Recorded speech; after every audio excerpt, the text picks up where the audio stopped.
This is one of the most common questions I get asked on this channel. Which action camera should I buy? A 360 camera like the Insta360 X4 or a GoPro camera like the GoPro 13? And the answer isn't straightforward. I've been using GoPro cameras for more than 20 years as a freelance cameraman, so this video won't be me telling you to rush out and buy an Insta360 X4 just because this is a 360 YouTube channel. A 360 camera isn't for everyone, just the same way as a GoPro camera isn't for everyone. These cameras are very different, but you may not know what the main thing is that makes them so different. There are reasons to love and hate both of them. In this video, I'm going to tell you the main difference with these two cameras in their shooting and editing styles so you can decide which camera is really best for you. When you shoot with the Insta360 X4, it really is simple to shoot with. You hold it out in front of you on a selfie stick in one position and you don't need to do anything else. It has two super wide angle lenses that captures everything that's going on around you, and these two images that it captures are stitched together automatically to create a 360-degree video. And the cool thing is that the selfie stick disappears in your shot because it gets hidden in the stitch line here and the lenses can't see it. And combined with some AI and some fancy algorithms, it disappears. Shooting with a GoPro, if you're walking for a vlog or general shots, you still are mounting it on a selfie stick and you still hold it out in front of you, but this camera only has one lens, so you will only see in the direction that you point it. If you can't see it on the LCD screen, it will not be in your final shot. So if you need multiple shots, a POV shot of where you're going, a shot looking back at you, a shot of the ground, etc., you will have to move the camera for every different shot that you want to get. But the wider you come out, if you're looking back at yourself, you will also see the selfie stick in your shot. And until 360 cameras came about, this was an acceptable way of getting selfie shots. So the difference in shooting styles seems straightforward enough. A 360 camera is easier because there's less to think about. The camera does the work for you. And I suppose at this point, this is where we give more love to the X4 than we do the GoPro. So what does this now mean when we edit our shots? Well, with the GoPro, assuming that we've moved the camera enough times to get enough angles and enough shots that we want, then the hard work is done. And now we just open the GoPro Quick app and create a nice montage of our walk, ride, or whatever it is that we've shot. All the shots are ready to go and ready to use straight away. So more love here at this point goes to the GoPro.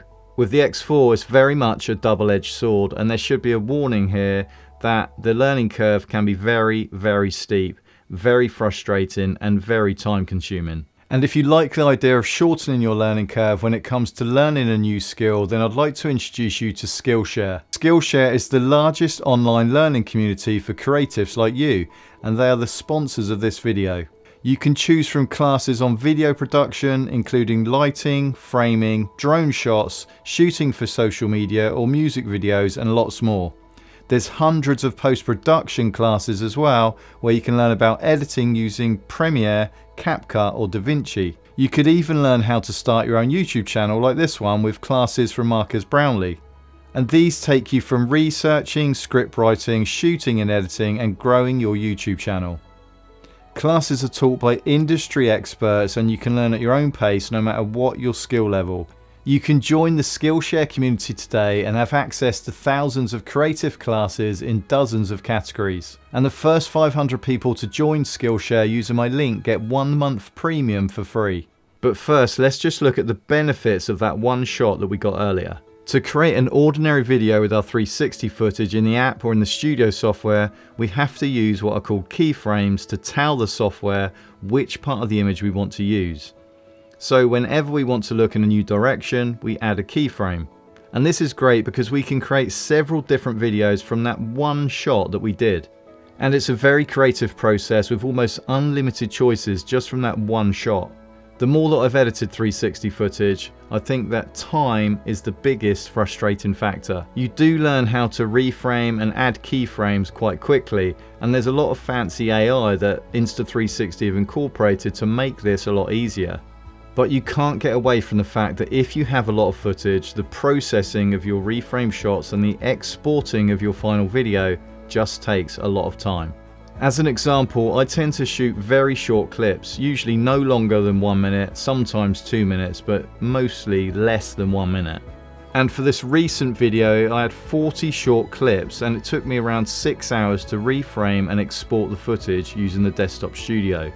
If I'd shot on the GoPro 13, the footage would have been usable straight away, ready to edit, and it would save me 6 hours. The flip side here though is that even though the GoPro 13 would have saved me time, I would have had to have traded off some of those creative shots that I get with the Insta360 X4. I know that speaking to some of my subscribers and reading the comments that a lot of you are shooting clips that are way longer than the shots that I shoot.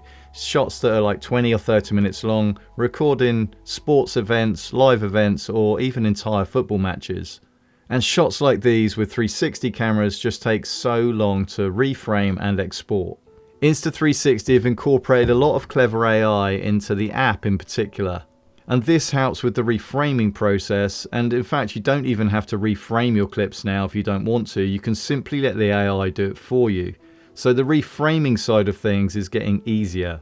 But if you're shooting longer clips, even using the AI, the processing does take a long time. And if you're using a 360 camera for its creative angles, well then that creativity has been taken away from you, and some of those creative decisions have been taken away from you and replaced with what the AI thinks is best. So as you can see, there are a lot of trade-offs here when you decide to use either one of these cameras. Every situation is different for every person.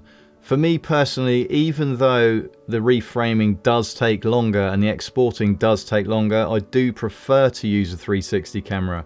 Every time I've gone back to using a GoPro, I find myself trying to swipe around the screen, trying to find a different angle that obviously I haven't got. I'm just so used to having that entire 360 image to play with. However, if I know exactly which angle I want to shoot and the direction I want to point in, and I don't need any flexibility in the edit, and I just want to save time, then I will choose to use a GoPro style camera. A 360 camera is for you if you want to think less about the shooting process and you want the shooting process to be easier and you want maximum creative options when you edit. It's also for you if you're very tech savvy already, or if you're willing to put in the time to learn a new editing process, and generally you can afford the extra time to export and reframe your footage. A GoPro camera is for you if you're happy to think a bit more about the shooting process and to take a little bit extra time to get the camera in the right position and cover different shots and different angles.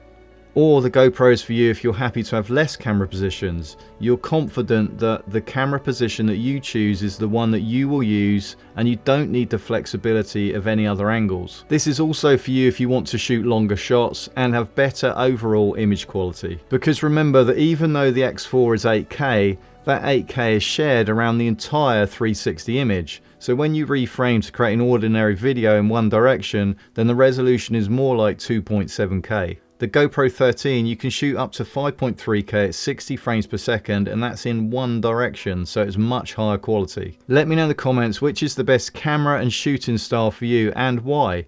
And to find out which is the best Insta360 camera, you'll want to watch this video next, and I'll see you over there.